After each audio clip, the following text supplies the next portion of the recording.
6日5夜上海團正式開播。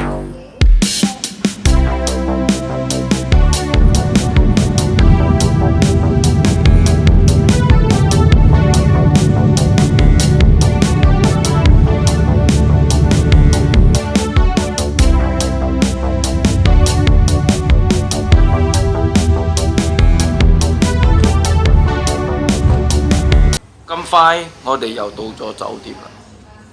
我哋會響呢個酒店住3晚，據話呢個酒店行去豫園大概只係5分鐘。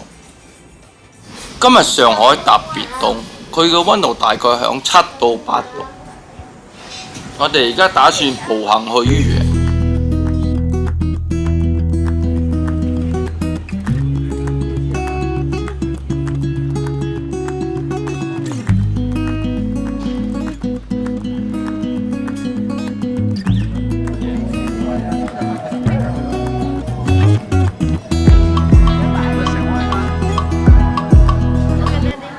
第一餐嘅晚餐，我哋打算響呢度試下呢個蟹黃麵。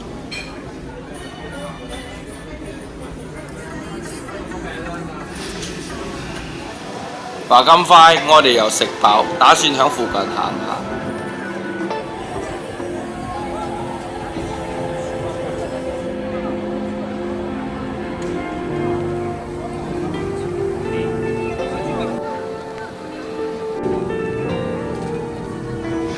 睇到街邊小食，我哋又買嚟食。呢間鋪佢賣好多酒，我哋都買咗2樽嚟飲。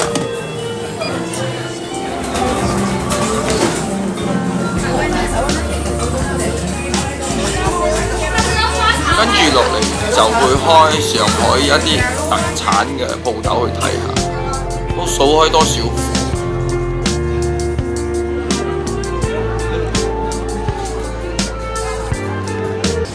又到咗第2日啦，我哋就去呢個豫園附近行下，順便揾下我哋呢個蟹黃麵。於是乎，我哋就揾到咗呢個豫興記嚟試下佢嘅蟹黃麵。我哋嗌咗佢嘅套餐，同埋加埋呢個醉蟹。佢哋又幫我哋去撈呢個蟹黃，其實食起嚟嘅味道的確係唔錯㗎。賣相普通，但係就內有乾坤。醉蟹呢，我就覺得麻麻啦。食飽咗，我哋於是乎就去呢個南京步行街行下。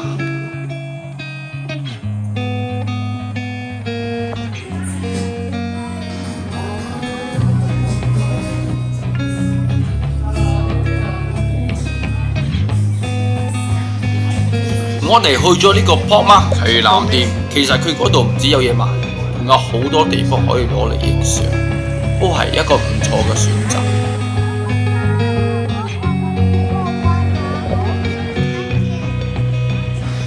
我哋又去附近食下個下午茶，乳鴿、薄餅，咁樣嚟滿足下自己嘅慾望。佢應該有其他冇？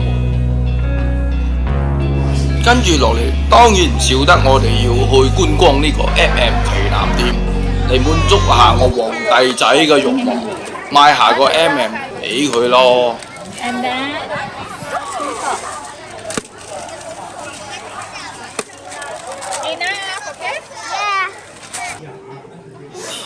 又肚餓啦，跟住落嚟，我哋又繼續去食。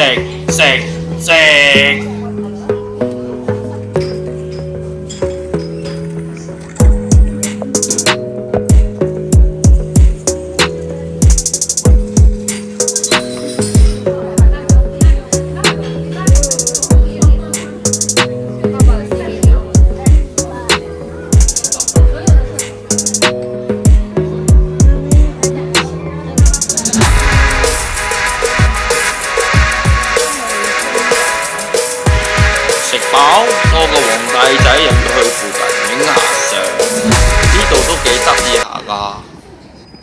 又到咗新嘅一日，我哋就去呢個海灘呢度睇下呢個上海灘。過後，我哋就搬咗去靜安區。首先就 check in 我哋嘅酒店。稍微俾你哋睇下我哋嘅 room tour。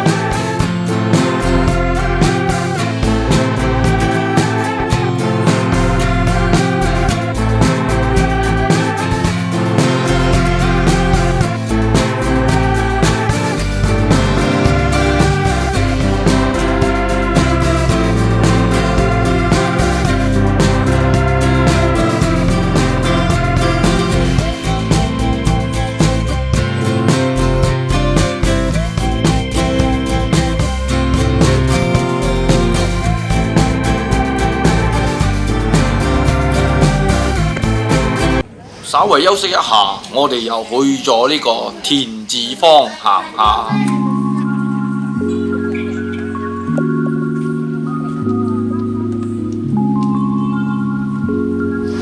田字坊呢度呢，確實係幾有藝術感。佢好多鋪頭，佢嗰啲裝飾裝潢都係非常吸引人。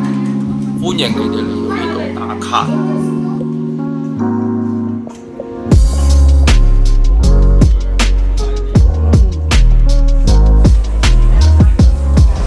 又到咗下午茶時間，嘆翻杯咖啡先。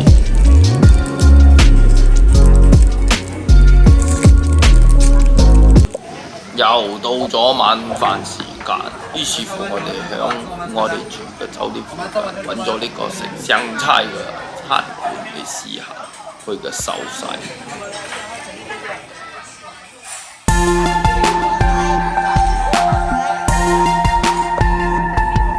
到咗第二日，我哋又響附近行下。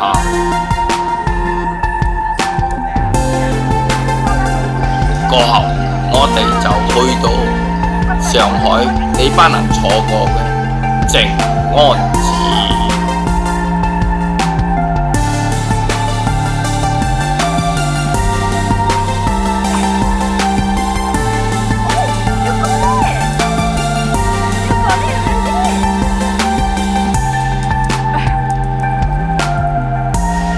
去完靜安寺，跟住我哋又轉去下一個景點，就嚟到呢個七寶路街。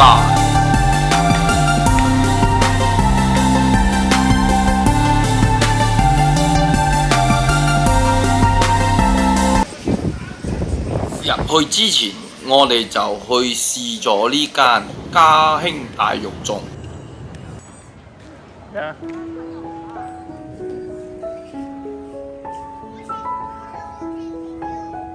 七寶路街呢度令我有返過往嘅回憶。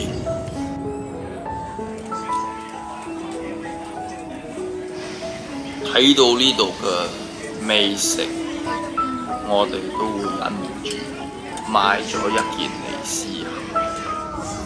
佢呢度嘅美景令到我哋唔想離開。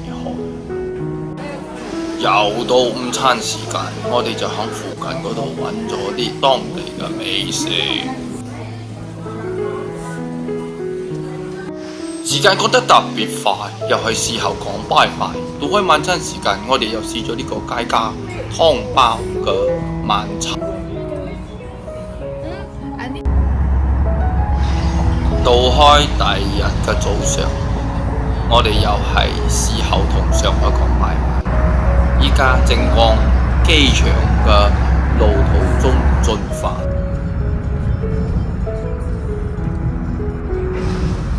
食埋呢個午餐，我哋就要上飛機啦。回憶呢6日5夜嘅種種，令我覺得其實上海真係一個好有回憶嘅地方。我相信不久嘅將來，我一定會再嚟多一次上海。What I tell you first? Only you